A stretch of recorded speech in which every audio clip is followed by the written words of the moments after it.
భాగ్యమే సౌభాగ్యమే నీ దివ్య సన్నిధి, బహు విస్తారమైన నీ కృప నాపై చూపితివి.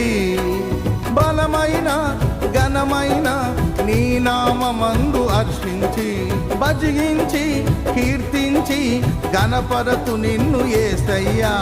నా తోడు నీవుంటే అంతే చాలయ్యా, నా ముందు నీవుంటే భయమే లేదయ్యా. నా తోడు నీవుంటే అంతే చాలయ్యా, నా ముందు నీవుంటే భయమే లేదయ్యా. ప్రేమా పూర్ణుడా స్నేహశీలుడా విశ్వనాథుడా విజయ వీరుడా, ఆపత్కాలమందున సర్వలోకం